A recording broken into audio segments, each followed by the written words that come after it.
Assalamualaikum warahmatullahi wabarakatuh. Ito na po yung iba pang mga example ng Kalis questions. Kung tutusin, hindi lang ito para sa mga Kalis stickers dahil pwede rin ito sa mga tulab at talibat. Marami kayong matututunan sa panonood ng mga videos ko about Lugatul Arabiya. Maglalabas din po ako ng mga sample questions about sa Islamic Studies kapag malapit na ang KALES exam. Sa ngayon, Arabic language part muna tayo kasi ito yung mahirap. Analyzation kasi ang kailangan dito. Kaya sana makinig po kayo ng maigi. So, simulan na natin. Bismillahirrahmanirrahim. So, ang number 10 natin, Muhammadun Muwaddifun. Ang hanapin lang natin kung saan dito yung may tanwin din. So, Muhammadun Muwaddifun. So, saan ba dyan? Yung al-aman, mali yan kasi meron siyang alif at lam. So, mali na tong alif. Ito namang ba al-amin? Okay, mali na rin to. Kasi may alif at lam. Dapat ang hahanapin natin ay yung mayroon ding tanwin. So, yung jimba, aminon. Okay, sabihin ito ang tamang sagot. Itong amina, mali na to. So, ang tamang sagot sa number 10 ay jim, amin. Number 11 question. Karajatil min baytiha wadahabat. Saan dito yung barful jar? Tingnan natin yung choice alif. Yung fi, ginagamit yan sa loob, kumaga sa loob. Yung ala naman, ginagamit ito sa surface or sa ibabaw. Ito namang ila, ginagamit yan kapag mayroon kang pupuntahan. Ito namang main, ginagamit ito sa pinanggalingan. So, dito, ang question dito, dahabats. So, sa ano dito yung ginagamit sa may pupuntahan. So, ang ginagamit dyan ay jim, ila.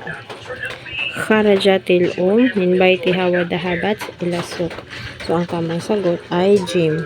Yung number 13, yang kasimul esambi at sibari siha wal illa. Mayroon dyang clue. Itong siha wal illa. Yang kasimul isam bi atibari siha wal illa.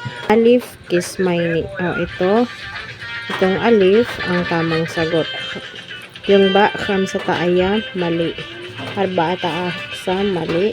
Thalathata aqsam mali. Dapat bago kayo sumagot, alamin nyo muna lahat ng choices kung may mali ba. Kasi minsan, nagkakamali yung tingin natin or yung nagkakamali yung mata natin. Kaya, kailangan dapat tingnan mo lahat ng choices at mabilisan dapat kasi baka maubusan ka ng oras. Kasi minsan, meron tayong napipili na akala natin yun na yung tamang sagot pero hindi pala. Mayroon palang mas tama. Tingnan natin lahat yung choices. Okay? So, proceed na tayo sa number 14. Ayinid domir ad-dalun ala shibhi muannatha ghaiba don fi dhamair taliya. Dito tingnan daw natin dito yung isa siyang damir na pwede siyang gamitin sa lalaki at pwede rin sa babae. Tapos ghaiba, ibig sabihin third person yung hinahanap natin. Okay. Tingnan muna natin itong si alif. Si huma ba, ginagamit ba siya sa pang lalaki o pang babae? Oo, tama, ginagamit siya sa pang babae at pang lalaki. So, tingnan muna natin itong si ba. Nahno. Okay? Pwede rin siya sa pang babae at pang lalaki. Ang kaso, hindi siya gaiba. Matakallim yan. First person. Pero ang hinahanap natin dito ay third person. Ito namang jim, anta, mukhatab. Second person. Pwede rin anti, pero second person pa rin yan. Al-mukhatab. Ito namang dal. Al-mukhatab din yan. So, itong si Huma ay yan ang gaiba. So, ang tamang sagot natin dito sa number 14 ay Huma. Number 15 naman tayo. Dakhalal mudarris al-fasla wa naqasha talamiduhu hawla durusil lugha. Yung naka-underline na fa'al dyan, naqasha. Anong klaseng fa'al yan? Fa'al mithal ba? Fa'al sahih? Fa'alun ajwaf, fa'alun nakis. Bago natin hanapin yung answer dito, bibigyan ko muna ng paliwanag yung mga choices na nandito. Okay. Yung fa'al, meron tayong apat na fa'al. Alam naman natin yung fa'alun sahih. Yun yung kompleto, walang weak letter, lahat perfect. Example, fa'ala. Okay, yun ang tinatawag nating fa'alun sahih. Pero dito, ang ipapakita ko dito ay yung mga fa'al na may weak letter or may mga harf siyang may sakit. Ano ba yung tawag natin na fa'alun mithal? Ibig sabihin, meron siyang weak letter sa unahan. Ano ba itong mga weak letter? Itong waw, itong alif, at saka itong parang ya dito sa hulihan.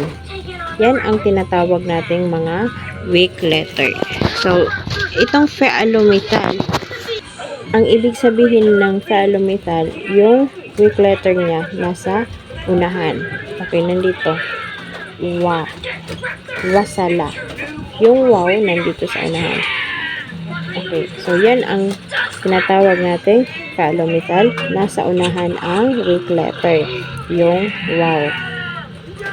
Ang fa'alu ajwaf naman, ang tinatawag nating fa'alu ajwaf ay nasa gitna ang weak letter or harfa illa. Ang tawag naman dito sa Arabic term, yung mga weak letter, yung waw, alif, at saka itong parang ya, yan ay harfa illa kung sa term na Arabic. Okay. Yung harfa illa nasa gitna kapag ito ay fa'alu ajwaf. Kung fa'alu nakis naman, nasa hulihan ang weak letter or harfu illan niya. So, ganun lang kadali. Tandaan lang natin, ang fa'alu mithal, nasa unahan ang harfu illa, ang fa'alu ajwaf, nasa gitna ang harfu illa, ang fa'alu nakis, nasa hulihan ang harfu illan niya. Okay, so balik na tayo sa question. Okay, so ang question natin dito ay nakasya. Okay, dun sa pinag-aralan natin, yung fa'alumithal, 3 letters lang, di ba? Okay. Pero dito, 1, 2, 3, 4. 4 na letters yan. Walang sakit yan kasi ang tawag dyan ay rubai. Fa'alun sahih. Ito. Okay, so tingnan natin yung choices. Yung alif, fa'alumithal, walang sakit sa unahan. Hindi kasama yung waw, baka sabihin nyo kasama yung waw, pero hindi. Yung nakasya lang, yan yung naka-underline. So, hindi yan fa'alumithal. Hindi rin ito fa'alun ajwaf, kasi ang example ng fa'alun ajwaf ay kala. Ibig sabihin, 3 letters, tapos yung sa gitna may sakit. Pero ito, rubai ito, may 4 letters. So, hindi yan. Hindi rin yan fa'alun nakis kasi walang sakit yan sa hulihan. Ito namang ba, iyan ang sagot natin. Fa'alun sahih yan kasi walang sakit yan. Rubai lang siya. Kaya mayroon alif doon sa gitna. Okay, tandaan natin kapag fa'alun ajwaf, 3 letters pero yung sa gitna ay harfu illa. Yun ang tinatawag natin fa'alu ajwaf. Baka maguluhan lang kayo. So, proceed na tayo sa number 16. Akmilul jumlatil atiya bimasdari fa'al istabadda asyadul umur israran lil aql. Okay. Ang question lang naman dito, gawin nating masdar itong word na istabadda. Okay. Napansin niyo yung word na dal, mayroong nasyadada doon sa taas. Ibig sabihin, 2 letters yan. So, madali lang natin yan mahanap dito sa choices. Saan ba dito yung may dalawang da? Okay. Simulan natin dito sa alif. Istibda. Okay, mali na yan kasi walang 2 letters dyan na da.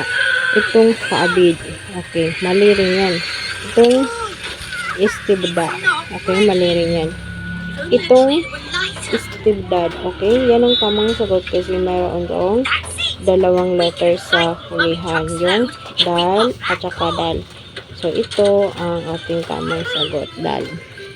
Okay, so proceed na tayo sa number 17. أين الصفة في الجملة الآتية حضر المعلم الفاضل. Okay, saan ba dito yung sifa? Madali lang. Kasi hanapin lang natin. Ano ba itong si hadara sa almadi? Itong si muallim, that is fa'il. O si fadil ang hinahanap natin. Siya yung sifa. Okay, pero hanapin muna natin yung mga choices na iba. Baka hindi pa yun. Huwag tayong padalos-dalos. Okay, so yung ba, al-mu'allim. Okay, mali yan kasi that is fa'il. Hadara, that is fa'il. So, mali na rin yan. Hadara al-mu'allim. Maling mali. So, ang tamang sagot talaga natin dito ay itong al-fadil. Okay. Number 18. Da makan al-farag. Harfan munasiban. أراد التلميذ الذهاب المدرسة فخرج ينظر سيارة. Okay, saan ba dito yung tamang sagot na harfu uljar? Okay, alam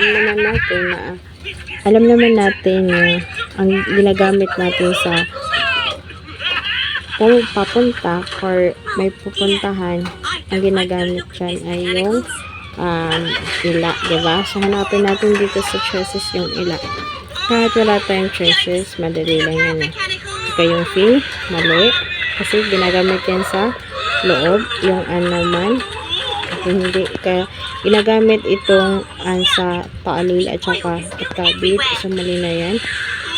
Yung ila, yan ang tamang sagot. Yung ala, ginagamit ko yun sa ibabaw. Okay.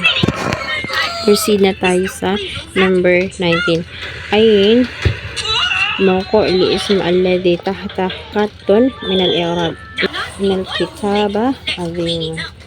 Okay, dito, ang tanong dito, yung i'rab, anong tawag dyan sa al-kitab na naka-underline dito? Yung sentence na inal kitaba azimun, anong tawag dito sa kitab? Okay. Madali lang yan kasi yung inna, yung kasunod, ang tawag doon ismo inna. Tapos yung pangalawa, ang tawag dyan ay kabaro inna. Okay, so hanapin natin dito yung ismo inna sa choices. Okay. Yung alif, kabaro inna, mali yan kasi ang khabaruin na yung adim. Ba, ismuin na. Okay, ito yung tamang sagot. Mubtada, okay. Mali. Kasi ang tinatawag nating mubtada, kung wala dyan si inna, mubtada ang tawag kay kitab. Pero nandyan si inna, kaya hindi yan mubtada. Yung fa'il naman, yan yung may fi'al. For example, itong si mu'allim. Yan ang tinatawag nating fa'il. So, proceed na tayo sa number 20. Ayin bayin al-jumal taliya jumlatun fiha damir yadullu alal mukhatab. Hanapin daw natin dito sa following choices kung saan dito yung damir na tumutukoy sa mukhatab. Okay, napakadali lang, diba? Kahit dito lang tayo magbase sa mga hiya, huna, ana, anta. Okay. Yung hiya, third person yan. That is gaiba. Ito yung huna, gaibats. Okay. Yung ana, mutakalim. Anta, yun yung mukhatab. So, ito ang ating tamang sagot. Dali. Sana po ay naintindihan niyo ng maigis. Kung gusto niyo po ng mas marami pang sample ng mga Kalos questions, mag-subscribe lang po kayo para naman malaman ko kung magpapatuloy pa ba ako. So that's all. Thank you for watching.